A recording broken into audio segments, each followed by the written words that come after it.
प्रिय विद्यार्थियों, अभिज्ञान शाकुंतलम के पंचम अंक के 29वें श्लोक तक हमने अध्ययन किया कि महर्षि कर्ण शकुंतला को गौतमी, शारंगल और शारदत्त के साथ में राजा दुष्यंत के यहाँ भेजते हैं। लेकिन दुर्वासा ऋषि के शापवश दुष्यंत को यह स्मरण नहीं रहता कि उन्होंने शकुंतला के साथ में विवाह किया है। तब अनेक प्रकार से उन्हें याद दिलाने का प्रयत्न किया जाता है, लेकिन राजा दुष्यंत को याद नहीं आता। तब महर्षि कर्ण के जो शिष्य हैं वो राजा दुष्यंत से कहते हैं कि हमें हमारे गुरु का संदेश देना था, हमने आपको संदेश दे दिया है, अब चाहे आप इसे अपने पत्नी के रूप में स्वीकार करें या परित्याग करें। तब इस स्थिति में राजा के मन में संदेह उत्पन्न होता है, संशय में पड़ जाते हैं और वो कहते हैं कि यदि मैं इस शकुंतला के साथ यदि मैंने गांधर्व विवाह किया है और यदि ये सत्य कह रही है और किसी कारणवश मैं भूल गया हूँ और इसका परित्याग कर देता हूँ तो मैं पत्नी परित्यागी कहलाऊंगा, अर्थात पत्नी के परित्याग करने का दोष मुझे लगेगा। और यदि यह असत्य बोल रही है, झूठ बोल रही है और मैं इसको ग्रहण कर लेता हूँ, इसे स्वीकार कर लेता हूँ, इसे अपने यहाँ रख लेता हूँ तो पर स्त्री स्पर्श का दोषी कहलाऊंगा। तो राजा के मन में संदेह होता है तो वो पुरोहित से कहते हैं कि मेरे मन में संदेह है कि मैं इसका यदि परित्याग करता हूँ तो पत्नी का परित्याग करने वाला कहलाऊंगा, और यदि ये जैसा कह रही है वैसा है तो मैं ऐसा मान करके यदि मैं पत्नी के रूप में इसे ग्रहण करता हूँ तो पर स्त्री स्पर्श का दोषी बनूंगा। ऐसी स्थिति में मुझे क्या करना चाहिए ये आप बताएं। तब पुरोहित कहते हैं कि राजा के जो पुरोहित हैं वो कहते हैं विचार्य सोच करके, यदि तावद एवं क्रियता, कि यदि ऐसा है कि यदि आपके मन में संदेह है तो आप ऐसा कीजिए। राजा कहते हैं अनुशासतु माम भवान, कि आप मुझे आज्ञा दीजिए कि मुझे क्या करना है। पुरोहित कहते हैं कि अत्र भवती तावद अप्रसवाद अस्मद् गृहे तिष्ठतु, कि ये जो सम्माननीय देवी हैं, जो शकुंतला है, यह संतानोत्पत्ति काल तक मेरे घर में रहे, अर्थात मेरे गृह में ये निवास करे जब तक इसका प्रसव नहीं हो जाता। कुतः इदम उच्यते इति चेत, क्यों, यदि आप ये पूछें कि ऐसा क्यों कह रहे हैं तो मेरा इसके उत्तर ये है कि त्वं स्वादु भी आदिष्ट पूर्व है, कि जो साधु भी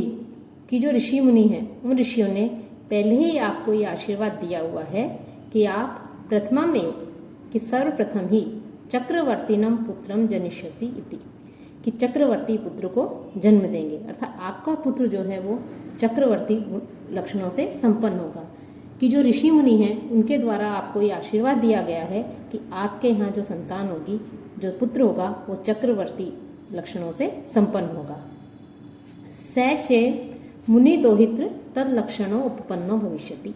और यह कर्ण मुनि की जो दोहित्र है, अच्छा कर्ण मुनि की जो पुत्री है शकुंतला और उसका जो पुत्र होगा वो दोहित्र कहलाता है। तो कर्ण मुनि की पुत्री का जो पुत्र अर्थात शकुंतला का जो पुत्र है वो यदि तल लक्षणों उपपन्नो भविष्यति, यदि चक्रवर्ती लक्षणों से संपन्न होगा तो अभिनंद है, तो आप इसका अभिनंदन करके शुद्धांत में नाम और इससे पवित्र मान करके इसको अपने अंतःपुर में प्रवेश कराइए। प्रवेशिष्यसि, आप इसे प्रवेश करा सकते हैं, अपने अंतःपुर में ले जाइए। विपर्ययतु, लेकिन यदि इसके चक्रवर्ती लक्षणों से संपन्न पुत्र नहीं होता है, इसके विपरीत होने पर पिता के पास ही अस्याः समीपम, कि इसको जो है पितुः समीपम, पिता के पास में जो है नयनम अवस्थितमेव, उनके पास भेजना निश्चय है। अर्थात जो पुरोहित है वो राजा के संदेह का निवारण करते हुए कह रहे हैं कि जो ऋषि हैं उन ऋषियों के द्वारा आपको ये आशीर्वाद दिया गया है कि आपके जो पुत्र होगा वो चक्रवर्ती लक्षणों से संपन्न होगा। और ये शकुंतला जो है ये आपन्न सत्वा है अर्थात गर्भवती है, और यदि इसके संतान होती है, पुत्र होता है और वो चक्रवर्ती के गुणों से युक्त होता है, चक्रवर्ती के लक्षणों से संपन्न होता है, तब आप ये मानिए कि शकुंतला है ये सत्य कह रही है, किसी कारण से आपको जो है स्मरण नहीं हो रहा है। तब आप इस शकुंतला को पवित्र मान करके इसका अभिनंदन करते हुए अपने अंतःपुर में प्रवेश कराइए, अर्थात इसे महारानी के रूप में स्वीकार कीजिए।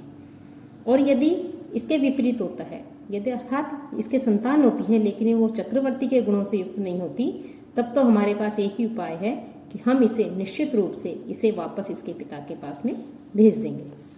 राजा कहता है यथा गुरुभ्यो रोचते, कि जैसा आप गुरुजनों को उचित लगे वैसा कीजिए। पुरोहित कहता है वत्से अनुगच्छ मां, कि हे पुत्री मेरे पीछे आओ। शकुंतला भगवती वसुदे, शकुंतला कहती है कि हे भगवती पृथ्वी, देही में विवरम, मुझे अपने भीतर स्थान दो। अर्थात पृथ्वी से को संबोधित करती हुई शकुंतला कह रही है कि हे पृथ्वी, हे भूमि, आप मुझे अपने अंदर स्थान दो, अर्थात मुझे अपने अंदर समाविष्ट कर लो। आप फट जाओ, धरती को कह रही है, ताकि मैं उसमें प्रविष्ट होकर के विनष्ट हो जाऊं। ऐसा कह करके इति रुदती प्रस्थिता, ऐसा कहकर रोती हुई प्रस्थान करती है। निष्क्रांता सह पुरोधसा तपस्वी भीष्च, और तपस्वियों के साथ और पुरोहितों के साथ में वहाँ से निकल जाती है। राजा शाप व्यवहित स्मृति ही शकुंतलागतमेव चिंतयति, राजा शाप के कारण विलुप्त स्मृति वाला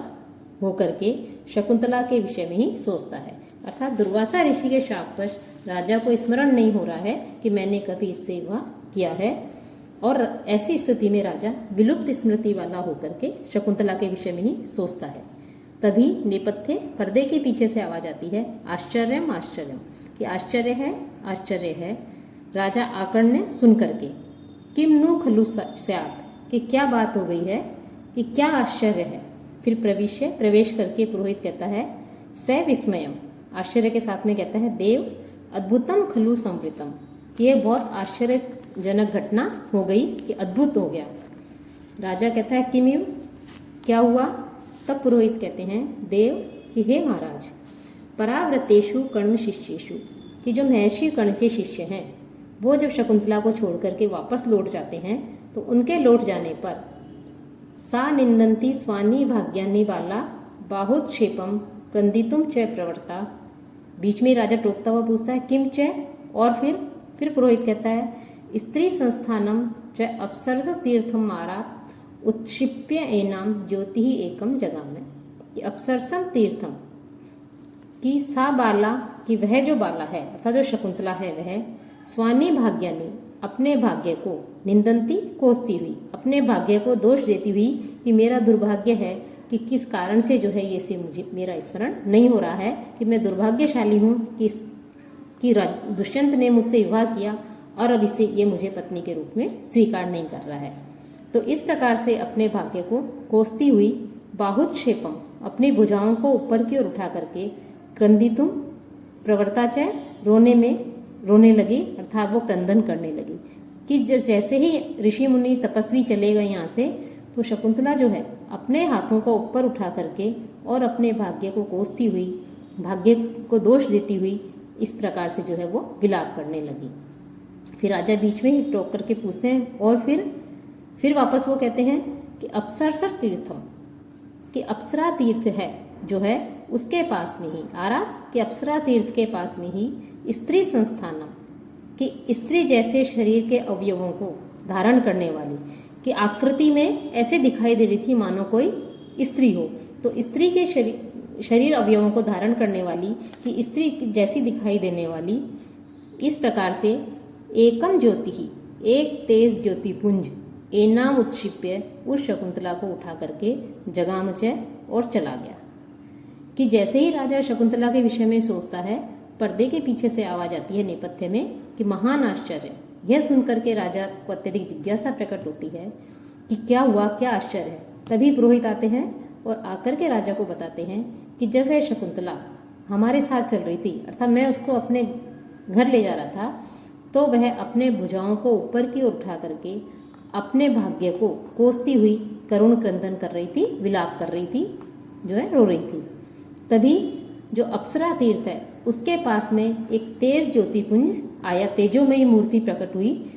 वो देखने में बिल्कुल स्त्री के समान लग रही थी। उसके जो शरीर अवयव थे, शरीर के जो भाग अवयव थे वो स्त्री के आकार के थे। तो स्त्री के आकार वाली कोई तेजोमयी मूर्ति वहाँ प्रकट हुई और उसे उठा करके ऊपर की ओर ले गई। अर्थात तेज ज्योतिपुंज, स्त्री जैसी आकृति वाला एक तेज पुंज आया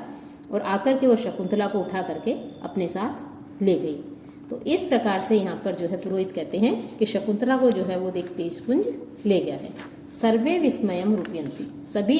जो है आश्चर्यचकित होने का अभिनय करते हैं कि कितना आश्चर्य की बात है। तब राजा कहते हैं भगवान प्राग अपि सो अस्माभि अर्थ है प्रत्यादिष्ट, कि हमने तो पहले ही वो जो है शकुंतला वस्तु अर्थात शकुंतला जो है उसके विषय में उसका जो है प्रत्यादिष्ट उसका प्रत्याख्यान कर दिया था, कि हमने तो उसके विषय में पहले ही बता दिया था कि ये असत्य बोल रही है और उसको जो है स्वीकार नहीं किया था। अब उस विषय में किम वृथा तर्केण अन्विष्यते, अब उस विषय में तर्क वितर्क करने से क्या लाभ, कि हमने तो शकुंतला का पहले ही अस्वीकार कर दिया था, उसका निराकरण कर दिया था, फिर उसे कौन ले गया, कैसे ले गया, क्यों ले गया, इन बातों पर विचार करना व्यर्थ है। विश्राम्यतु भवान, अब आप भी विश्राम करें।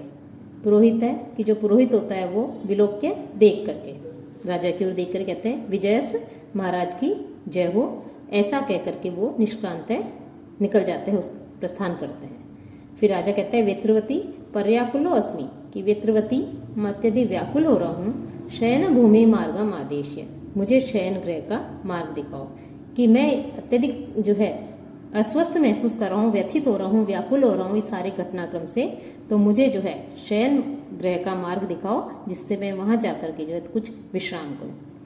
प्रतिहारी कहती है इतः इतो देव है, कि हे महाराज इधर से आइए, इति प्रस्थिता, ऐसा कह करके चल देती है।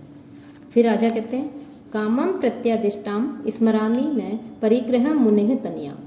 बलवत् तु दूयमानम प्रत्यायति इव माम हृदयम, कि कामम भले ही प्रत्यादिष्टा की परित्यक्ता मुनेह तनिया, कि जो महर्षि कर्ण की जो पुत्री है उसको मैंने परित्याग कर दिया है और उसके साथ मैंने कभी विवाह किया था। तन परिग्रहम न स्मरामि, मैंने कभी उसे पत्नी के रूप में स्वीकार किया था, उसका मैं स्मरण नहीं कर पा रहा हूँ। कि भले ही मैंने महर्षि कर्ण की जो पुत्री है शकुंतला उसका परित्याग कर दिया और मैं यह भी स्मरण नहीं कर पा रहा हूँ कि मैंने कभी उसे पत्नी के रूप में स्वीकार किया है, मैंने उससे विवाह किया है। लेकिन फिर भी तू किंतु बलवत दूयमानम, अत्यधिक दुखित हृदय वाला, हृदयम दुखी हृदय वाला, दुखी होता हुआ जो मेरा हृदय है वो हृदय माम प्रत्यायति इव, मुझे ऐसा विश्वास सा करा रहा है कि मानो वो सत्य कह रही है। कि राजा कह रहे हैं कि भले ही मैंने उसे पराई स्त्री मान करके वो असत्य बोल रही है ये मान करके, और मुझे स्मरण नहीं है कि मैंने उससे विवाह किया है, मैंने महर्षि कर्ण की जो पुत्री शकुंतला है उसका परित्याग कर दिया है, लेकिन अंदर ही अंदर जो है मुझे अत्यधिक दुख हो रहा है, मेरा हृदय दुख का अनुभव कर रहा है। अत्यधिक दुखी होता हुआ मेरा जो हृदय है उस हृदय में कहीं ना कहीं से आवाज़ आ रही है, अर्थात मुझे कहीं ना कहीं ऐसा विश्वास हो रहा है कि ये कहीं ऐसा नहीं हो कि यह मेरी परिणीता पत्नी हो, कि मैंने इसके साथ में विवाह किया हो और किसी कारण से मुझे इसका स्मरण नहीं हो रहा हो। कि पुरोहित आदि जब सभी चले जाते हैं तो राजा एकांत में बैठा रहता है और अत्यधिक व्यथित हृदय वाला है, उद्विग्न हृदय वाला राजा जो है वो सोचता है कि यद्यपि मैंने शकुंतला को अपनी विवाहिता पत्नी के रूप में स्वीकार नहीं किया और उसका परित्याग कर दिया, क्योंकि मुझे स्मरण ही नहीं है कि मैंने कभी इस मुनि कन्या के साथ में विवाह किया है, लेकिन फिर भी मेरा हृदय जो है इस घटना से अत्यधिक दुखी हो रहा है, व्यथित है, विचलित है, और मुझे ऐसा विश्वास सा हो रहा है कि कहीं यह मेरी पत्नी तो नहीं होगी, कि कहीं ऐसा नहीं हो कि यह मेरी वास्तव में पत्नी हो। इति निष्क्रांतः सर्वे, ऐसा कह करके जो है सभी वहाँ से निकल जाते हैं। इस प्रकार से यहाँ पर जो पंचम अंक है, इस पंचम अंक जो है वो समाप्त होता है। कि कहाँ राजा को एक तरफ तो विश्वास यह कह रहा है कि मैंने उससे विवाह नहीं किया है, कि ऐसा मुझे स्मरण नहीं हो रहा है और मैंने उसका परित्याग कर दिया है, लेकिन अंदर ही अंदर मन ही मन में मेरा हृदय जो है उस शकुंतला के प्रति, उस स्त्री के प्रति अत्यधिक व्याकुल हो रहा है, व्यथित हो रहा है, और मैंने उसके साथ विवाह किया है, इस बात का विश्वास सा भी उत्पन्न करवा रहा है कि पता नहीं न जाने क्यों इस तरह से ऐसा क्यों है। तो इस प्रकार से राजा मन ही मन में न तो उसे स्मरण हो रहा है और साथ ही साथ कि मैंने इससे विवाह किया है, और उसका परित्याग करने के कारण राजा को एक तरह से पश्चाताप सा भी हो रहा है कि कहीं ऐसा नहीं हो कि मैंने इसके साथ में वास्तव में विवाह किया हो। तो इस प्रकार से पंचम अंक यहीं समाप्त होता है।